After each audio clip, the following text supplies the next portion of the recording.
മഴയുടെ അളവ് അതിസൂക്ഷ്മമായി രേഖപ്പെടുത്താൻ അക്വാസ്റ്റിക് അടിസ്ഥാനമാക്കിയുള്ള നൂതന മഴമാപിനി വികസിപ്പിച്ച ആലപ്പുഴ പ്രൊവിഡൻസ് എഞ്ചിനീയറിംഗ് കോളേജ്.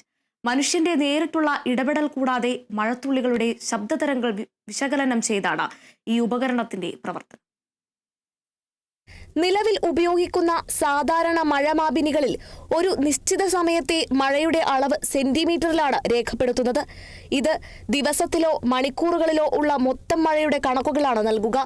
എന്നാൽ ആലപ്പുഴ പ്രൊവിഡൻസ് കോളേജ് വികസിപ്പിച്ചെടുത്ത ഈ പുതിയ സംവിധാനം ഓരോ മിനിറ്റിലും പെയ്യുന്ന മഴയുടെ അളവ് കൃത്യമായി രേഖപ്പെടുത്താൻ സഹായിക്കും. പ്രധാനമായിട്ടും നമുക്കറിയാം, ഈ മഴയെന്ന് പറയുന്നത് കുറഞ്ഞാലും പ്രശ്നമാണ്, കൂടിയാലും പ്രശ്നമാണ്. ഇതിന് നോർമലി മെഷർ ചെയ്യാനുള്ളൊരു, ഇതിനെ അളക്കാനുള്ളൊരു മാർഗം എന്ന് പറയുന്നത് മാനുവൽ മെത്തേഡ്സ് മാത്രമാണ്. അതായത് സാധാരണ യാഥാസ്ഥിതികമായ മെത്തേഡുകളാണുള്ളത്. അപ്പം അതല്ലാതെ അതിനൊരു കുറേ ബുദ്ധിമുട്ടുകളുണ്ട്. കാരണം ഒരാൾ മാനുവലി പോയി അത് മെഷർ ചെയ്യണം.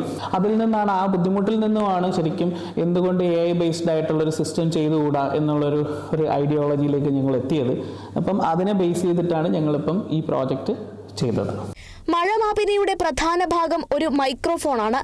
മഴ പെയ്യുമ്പോൾ ഉണ്ടാകുന്ന ശബ്ദതരംഗങ്ങളെ മൈക്രോഫോൺ പിടിച്ചെടുക്കുന്നു. ഈ ഡാറ്റ ഒരു മൈക്രോ കൺട്രോളറിലേക്ക് കൈമാറുകയും ചെയ്യും. കൺട്രോളർ ഓരോ മില്ലി സെക്കൻഡിലും ഈ വിവരങ്ങൾ വിശകലനം ചെയ്ത് ഒരു മിനിറ്റിലെ ശരാശരി മഴയുടെ അളവ് കണക്കാക്കും. ഓരോ മില്ലി സെക്കൻഡ്സിലും ഈ ഡാറ്റ എടുത്ത് അനലൈസ് ചെയ്തുകൊണ്ടിരിക്കും. ഇതിനെ കുറച്ച് അനലൈസ് ചെയ്തതിന് ശേഷം അതിൻ്റെ ഒരു ആവറേജ് വാല്യൂ കണ്ടെത്തിയതിന് ശേഷം ഒരു മിനിറ്റിൽ ഉള്ള ഒരു ആവറേജ് റെയിൻഫോൾ അതിൽ നിന്ന് കണ്ടെത്തി ഈ വാല്യൂ ഒരു ക്ലൗഡ് സ്റ്റോറേജിലേക്ക് അത് അപ്ലിങ്ക് ചെയ്യുകയാണ് ചെയ്യുന്നത്.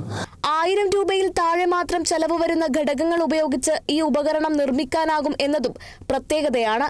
മഴയുടെ വിവരങ്ങൾ തത്സമയം ലഭ്യമാകുന്നതിലൂടെ വരാനിരിക്കുന്ന മഴയെക്കുറിച്ചും ജലനിരപ്പ് ഉയരുന്നതിനെക്കുറിച്ചുമുള്ള മുന്നറിയിപ്പുകൾ കൃത്യസമയത്ത് ജനങ്ങളിലേക്ക് എത്തിക്കാൻ സാധിക്കും.